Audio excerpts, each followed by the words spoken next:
Rhinoceros. Of the 5 existing species of rhinoceros, 3 are found in Asia, whilst 2 are inhabitants of Africa. Of the 3 Asiatic species, 2, the Indian and the Javan, are one-horned and have a single pair of broad incisor teeth in the upper jaw, and a pair of sharp-edged and pointed tusks in the lower, the nasal bones being long and narrow, and terminating in a point.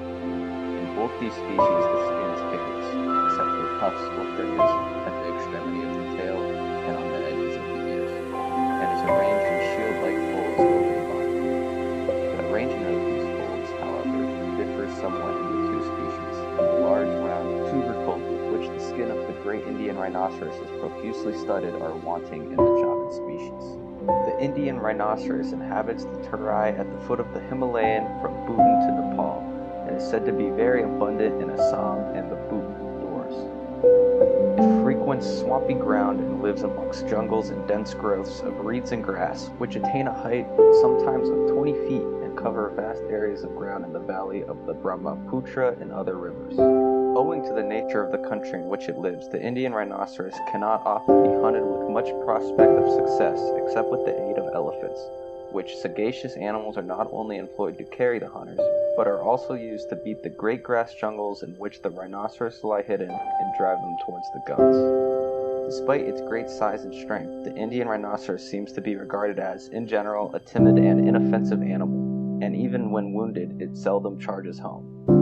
Elephants, however, appear to be, as a rule, nervous when in the near proximity of rhinoceroses, perhaps objecting to the smell of those animals. The Indian rhinoceros does make good its charge against either man or elephant. It cuts and rips its enemy with its teeth and makes little use of its horn as an offensive weapon.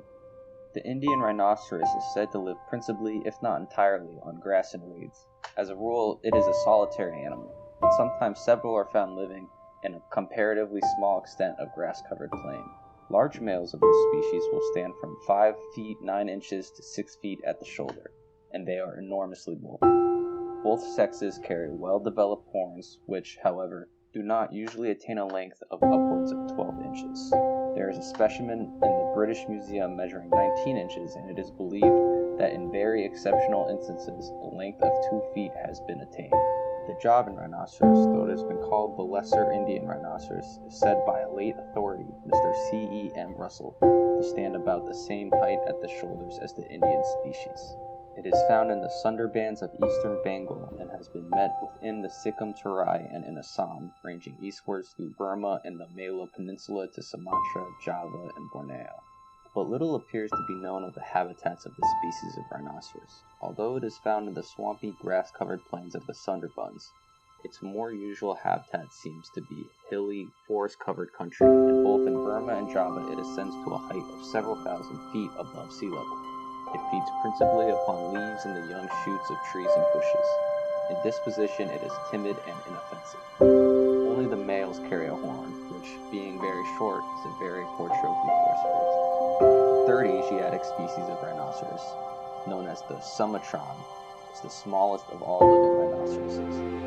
This species carries 2 horns, and a skin which is very rough, is usually thinly covered with hair of dark brown color and of considerable length. The folds in the skin of the Sumatran rhinoceros are not nearly so well developed as in its single horn relatives, and the one behind the shoulders is alone continued over the back.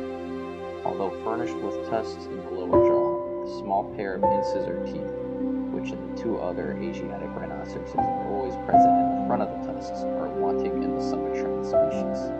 The Sumatran rhinoceros is rare in Assam, but is found in Burma and the Malaya Peninsula, as well as in Siam, Sumatra, and Borneo. The 2 horns of this species are placed at some distance apart. Although they are, as a rule, very short, the front horn occasionally grows to considerable length, sweeping backwards in a graceful curve. In height, adult males of the Sumatran species stand on average from 4 feet to 4.5 feet at the shoulder, and females sometimes not more than 3 feet 8 inches.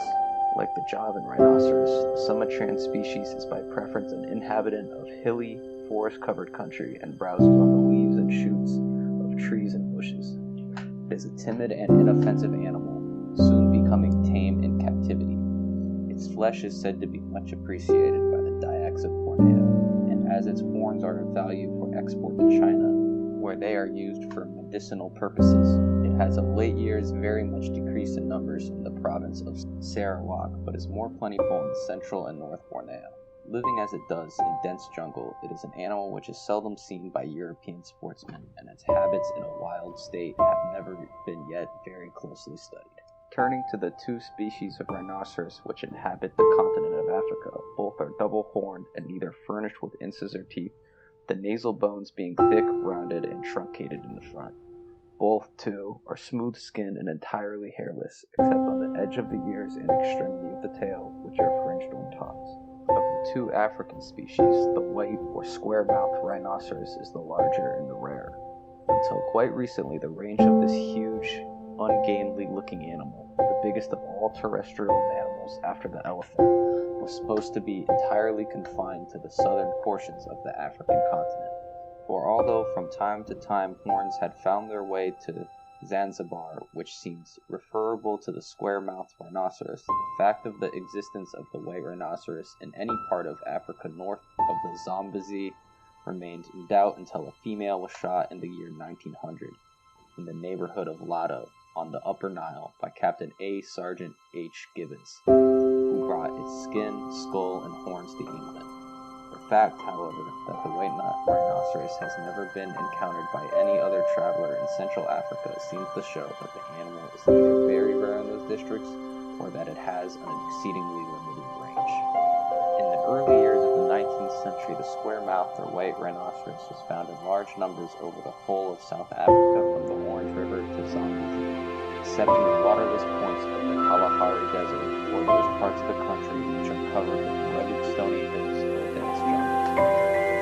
Speaking of his journey in 1837 through the western part of what is now the Transvaal colony, Captain, afterwards Sir Wallace Harris Road, on our way from the wagons to a hill not half a mile distant, we counted no less than 22 of the white species of rhinoceros, and were compelled in self-defense to slaughter 4. On one occasion, I was besieged in a bush by 3 at once, and had no little difficulty in beating off the assailants.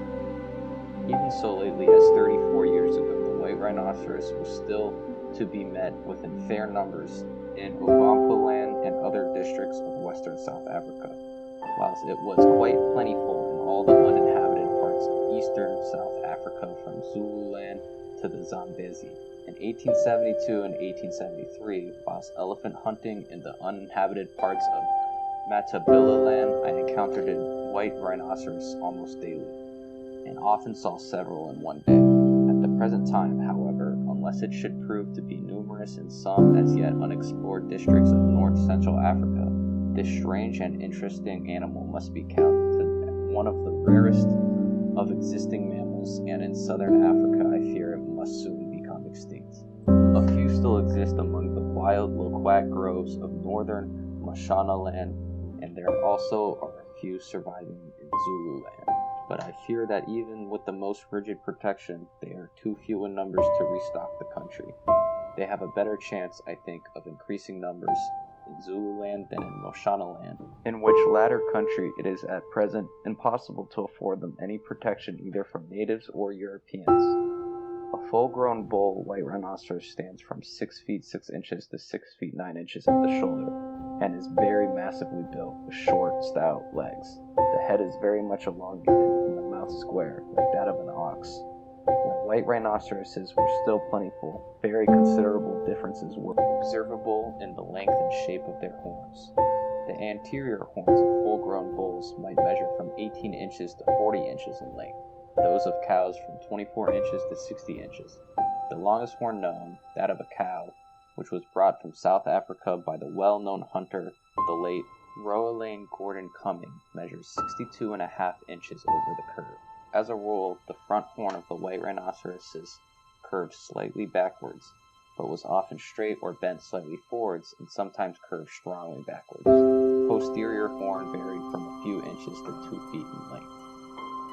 The white rhinoceroses lived in families, usually a bull, cow, and calf being found together, but there might be 2 or even 3 calves of different ages, and of which the youngest alone would be suckling, living with the father and the mother. In the early early South African spring, September and October. The young green herbage was just sprouting after the first rains. 2 or 3 families of white rhinoceroses might be seen feeding in close proximity, presenting the appearance of a herd, but I fancy that several families of these animals had only been brought together for the sake of the young green grass. In southern Africa, the white rhinoceroses live entirely on grass, and I have never seen any evidence of their having eaten anything else. When either walking, trotting, or galloping, the white rhinoceroses always carried its nose close to the ground. The calf always preceded its mother, and she appeared to guide it by holding the point of her horn at the little creature's rump. And in all changes of pace, no matter how sudden, this position was always maintained. The white rhinoceros was easily killed by a shot through the heart or through both lungs, but would travel very long distances and probably, as a rule, ultimately recover from wounds in other parts of the body. They could travel at a great rate and for a considerable distance with a broken foreleg or shoulder, but if a hind leg were broken, they were rendered almost immediately helpless. In disposition, they were sluggish and inoffensive animals, lying asleep in the shade of the trees or bushes during the heat of the day, and coming to the water to drink at night or often before sundown in parts of the country where they had not been much molested. When disturbed, white rhinoceroses would go off at a swift trot, but if chased on horseback would break into a gallop, which they were capable of maintaining for a considerable distance, and at a wonderful pace for so large and heavy an animal.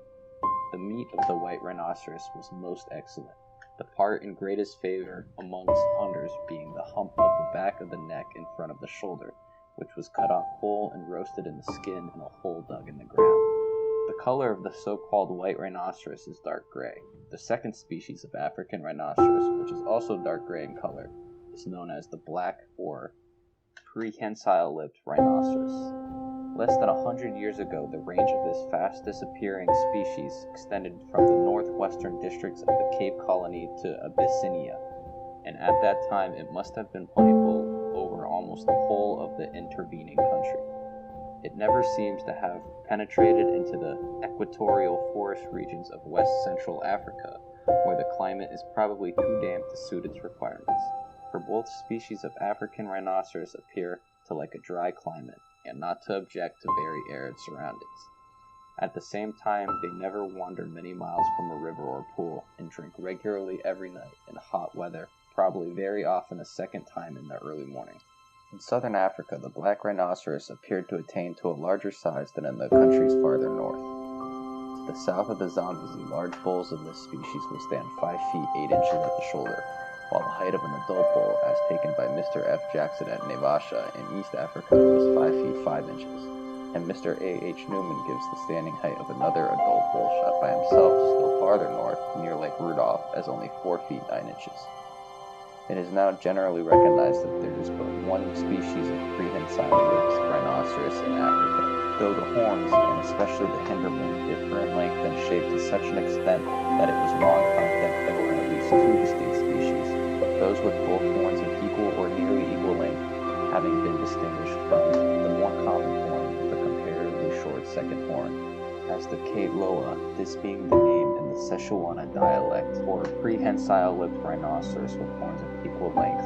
Speaking on the subject, Mr. A. H. Newman, who has great experience with the black rhinoceros in East Africa, writes, "Length of horn is a purely fortuitous individual trait, and the extremely long horns, mostly of females, which have occasionally been obtained from trades on the East Coast and brought home, are merely exceptionally fine specimens, selected from among large numbers brought to the coast, the bulk of which, I am told, go to China to be ground up into medicine, and do not belong to any distinct species, nor come from any particular region. In proof of this contention, I may mention that I have a 40-inch horn, the owner of which I myself shot at the northern base of the Jambeni Range, near Kenya, in a neighborhood where I hunted a great deal and saw great numbers of rhinos, and shot a good many. The vast majority have quite short horns, under a foot, and anything over 18 inches is uncommon, while a length of 30 inches or upwards is extremely rare. The black rhinoceros, I believe, never eats grass, but browses on the young shoots of trees and bushes, which are often quite leafless and seem excessively dry. In this way, it chews up and swallows great quantities of dry-looking twigs, much of which pass through its stomach undigested. There has been a good deal of controversy as to the character and disposition of the black rhinoceros. Some hunters and travelers regarding it as most dangerous and aggressive, whilst others are inclined to take an almost opposite view. The black rhinoceroses are certainly aggressive and therefore dangerous animals. The experiences of C.J. Anderson and W. Cotton Oswell in South Africa many years ago, and of many travelers and hunters in East Africa during the last few years, certainly proved beyond a doubt. And as one never knows that any particular rhinoceros, when encountered, may not prove to be a vicious brute, a certain amount of caution should be employed in approaching one of these animals. In my own experience, I always found that black rhinoceroses ran off at once on getting the wind of a human being, whilst, on the other hand, if they only heard one approaching, they would come towards the noise, and I have often known them to trout up to within 20 yards of where I was standing, snorting and puffing loudly. But as these animals always turned around and went off eventually without charging, I came to the conclusion that they were inquisitive and very short-sighted rather than vicious. When fired into, a black rhinoceros goes off at a gallop, his usual pace, when alarmed, being a very fast trot, puffing and snorting loudly. He can gallop at a very great pace considering his size and weight, but a South African shooting pony can easily come up with him or get away from him if he pursued. In death, a black rhinoceros will often sink down on its knees and remain in that position, looking as if it were simply resting. When dying, it often gives vent to a pitiful squeal, the sound seeming very small and thin for so large a beast. The meat of the black rhinoceros is not ill-flavored, and, if fat, very palatable. But as a rule, these animals are very lean, their flesh tough and coarse. The tongue, however, if well cooked, is always good, and the liver, if first roasted under the ashes, and then, after being beaten up in a native wooden mortar, cooked with rice and fat, makes a dish which is good enough for a hungry man. During the making of the Ugandan Railway, the engineers came upon something like a preserve of this species of rhinoceros, especially in the thick and waterless thorn jungle near the coast. The rhinoceros was almost the only animal, except the lion, which was able to penetrate the bush. As many as 5 of these animals were seen in one day when the line was being made. They did no injury to the crocodiles, other than by frightening them, and appeared to be stupid and by no means vigilant animals, perhaps because no other creature attacked them. The lion never meddles with a grown-up rhinoceros, though it might and probably does kill a calf occasionally, when the latter is no larger than a full-grown pig. The horns of some of these East African black rhinoceroses were of unusual length and thinness. End of section 37.